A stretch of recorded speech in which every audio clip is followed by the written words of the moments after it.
নমস্কার, এডুচর্চায় সকলকে স্বাগত।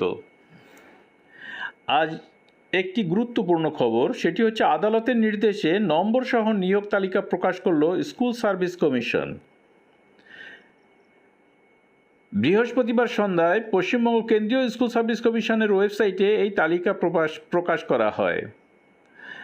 2016 সালে নবম ও দশম শ্রেণীর নিয়োগ সংক্রান্ত বিষয় নিয়ে কলকাতা হাইকোর্টে মামলা হয়, আর সেই নিয়োগ পদ্ধতি নিয়ে প্রথম থেকেই কিন্তু অভিযোগ উঠতে শুরু করেছিল।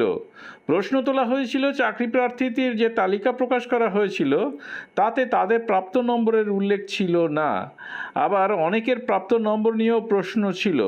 সেই মামলায় কলকাতার হাইকোর্ট রায় দিয়েছিলেন যে 15 জুলাইয়ের মধ্যে নম্বরসহ চাকরি প্রার্থীদের পূর্ণাঙ্গ তালিকা প্রকাশ করতে হবে।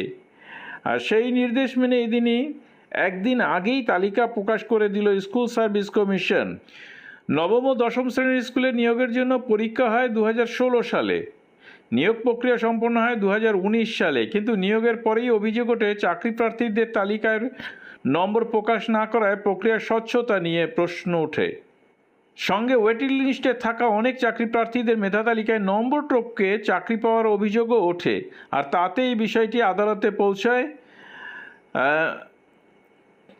দেখা যায় যে SLST নবম ও দশম শ্রেণীর পরীক্ষায় উত্তীর্ণ হয়েছিলেন অনিন্দিতা।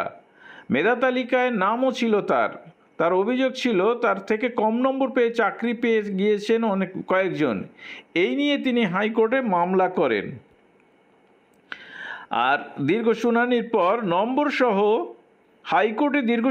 পর নম্বরসহ চাকরি প্রার্থীদের তালিকা প্রকাশের নির্দেশ দেয় হাইকোর্ট।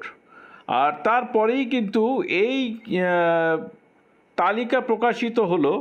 এইবার দেখা যাক যে অভিযোগ করেছিলেন সেই অভিযোগ এই তালিকা থেকে কতটা প্রমাণিত হয়। আপনারা এই যে দেখতে পাচ্ছেন তালিকা, এখানে কিন্তু ফাইনাল লিস্ট একটি রয়েছে, এটা দেখতে পাচ্ছেন, এবং আরেকটি যে লিস্ট রয়েছে সেটি ওয়েটিং লিস্ট। পূর্ণাঙ্গ নম্বর সহ আপনারা পরপর দেখুন, পূর্ণাঙ্গ নম্বর সহ এই তালিকাটি কিন্তু রয়েছে। সকলকে ধন্যবাদ জানিয়ে শেষ করছি।